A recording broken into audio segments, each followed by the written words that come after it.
मेरे साथ राहुल गांधी जी हैं, कांग्रेस के पूर्व अध्यक्ष, रायबरेली से आप सांसद।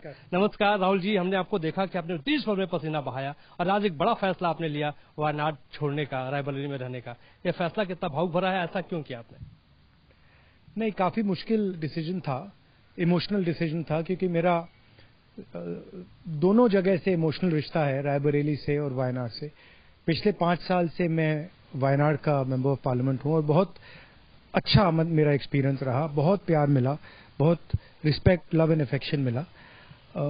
मगर कांग्रेस प्रेसिडेंट ने कहा कि मुझे रायबरेली में रहना चाहिए। मेरी भी थिंकिंग थी कि जो देश में आज हालात है और मेन जो लड़ाई है वो उत्तर प्रदेश में है और पुराना रिश्ता तो है रायबरेली के साथ, तो इसलिए ये डिसीजन लिया गया। मगर प्रियंका वायनाड जाएगी और मैंने प्रियंका से भी कहा है और वायनाड के लोगों से भी कहा है कि वायनाड के 2 सांसद हैं और रायबरेली के भी 2 सांसद हैं। राहुल जी, मैं वायनाड में भी था, उस वक्त मैंने आपको कवर वहां पे किया। वायनाड से एक आपका इमोशनल रिश्ता वहां पे रहा है। वहां पे लोगों का कहना था कि राहुल गांधी जी जो भी फैसला करेंगे हम उसको मानेंगे। प्रियंका गांधी जी का पहला ये चुनाव होगा, इसको आप किस तरीके से बहन चुनाव मैदान में उतरने जा रही है? नहीं, अच्छा लग रहा है।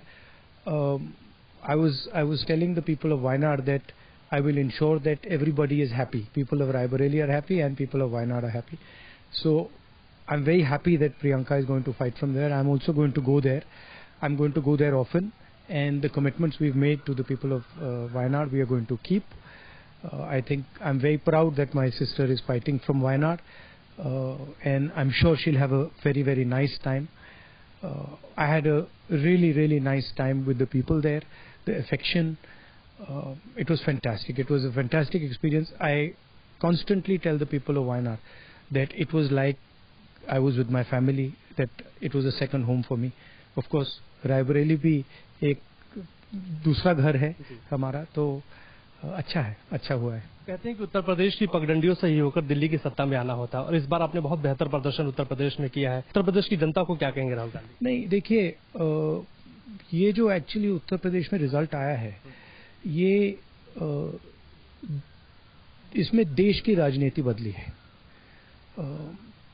और ये एक, जिसको अंग्रेजी में टेक्टोनिक शिफ्ट कहते हैं, कि जो पहले राजनीति हो रही थी, नफरत की जो राजनीति हो रही थी, हिंसा की जो राजनीति हो रही थी, उसका जवाब देश की जनता ने और उत्तर प्रदेश की जनता ने दिया है। बीजेपी का अयोध्या में हारना एक डायरेक्ट मैसेज है कि उत्तर प्रदेश की जनता को, देश की जनता को जो राजनीति उन्होंने की, जो नफरत उन्होंने फैलाई, वो एक्सेप्टेबल नहीं है। तो अब लड़ाई उत्तर प्रदेश में होगी। चुनाव आ रहे हैं उत्तर प्रदेश में, हमारा गठबंधन बहुत मजबूत है।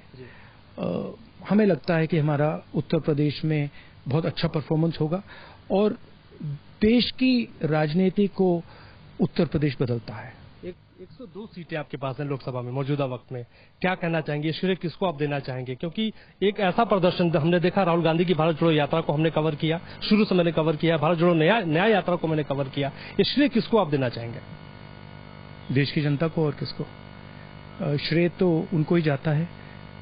भारत जोड़ो यात्रा में उनका एक्सप्रेशन था। आप लोग मीडिया के हो तो आप कहते हो देखो राहुल गांधी चल रहा है, मगर राहुल गांधी के साथ लाखों लोग चले थे। हमारे साथ मतलब पूरे डिस्टेंस हजारों लोग चले, तो एक्सप्रेशन देश का था। और जो भी हम सीखे हैं, जो हमारे मैनिफेस्टो में गया, जो कॉन्स्टिट्यूशन की बात उठी, जो रिजर्वेशन की बात उठी, जाति जनगणना की बात उठी, बेरोजगारी की बात उठी, ये सब भारत जोड़ो यात्रा, भारत जोड़ो न्याय यात्रा में जनता ने हमें बताया है। ये जनता का ज्ञान है, जनता का विजडम है और हम उन्हीं के लिए काम करते हैं। और जनता ने क्लियर मैसेज दिया है इस बार। और मुझे लगता है कि ये जो विपक्ष का रिजल्ट आया है और जो 102 सीटें आई हैं, ये फ्री एंड फेयर इलेक्शन नहीं था। इसमें मीडिया बीजेपी के साथ थी, आपने देखा। इसमें इंस्टीट्यूशंस बीजेपी के साथ थे। इलेक्शन कमीशन ने पूरा मतलब कैंपेन फॉर्मेट में चुनाव बनाया 3-4 महीने का। तो ये फ्री एंड फेयर इलेक्शन नहीं था। मगर इस अनफेयर इलेक्शन में भी जनता ने अपनी व्यूज सामने रख दी। मुझे लगता है कि अगर ये फ्री एंड फेयर इलेक्शन होता तो बीजेपी को 102-104 सीट मिलती और कांग्रेस पार्टी को फुल मेजोरिटी मिलती, इंडिया गठबंधन स्वीप करता।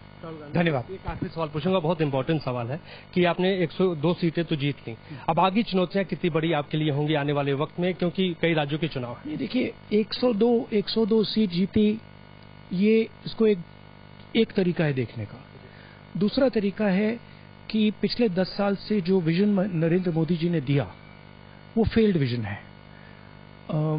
बेरोजगारी देखिए, महंगाई देखिए, इकोनॉमी देखिए, स्मॉल मीडियम बिजनेसेस देखिए, किसानों की हालत देखिए।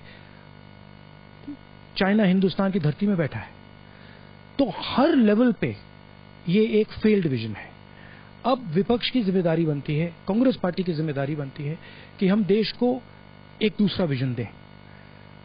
आगे का रास्ता क्या है, किस प्रकार से देश को आगे चलना चाहिए, बेरोजगारी के मामले को कैसे निपटा जाएगा, महंगाई पर क्या एक्शन लिया जाएगा, जो चुने हुए लोगों की राजनीति चल रही है, जो कंसंट्रेशन ऑफ पावर हो रहा है, कंसंट्रेशन ऑफ वेल्थ हो रहा है, इसको हिंदुस्तान कैसे बदलेगा, ये सवाल हैं। और इन सवालों का जवाब कांग्रेस पार्टी को और इंडिया गठबंधन को देना पड़ेगा। तो ये हमारा प्लान है। मैनिफेस्टो में हमने विजन रखा था और काफी सक्सेसफुल आइडिया है, उसमें बहुत क्रांतिकारी आइडियाज हैं। महालक्ष्मी प्रोग्राम, जाति जनगणना, जो हमारा पहली नौकरी पक्की स्कीम है, तो उस डायरेक्शन में विजन बनेगा, मगर काम हमारा अभी शुरू हो रहा है। Thank you so much Rahul ji, हमसे खास बातचीत करने के लिए। इस वक्त राहुल गांधी जी हमारे साथ हैं, सहयोगी जगदीश के साथ मोहित राज दुबे, निदर्शन, दिल्ली।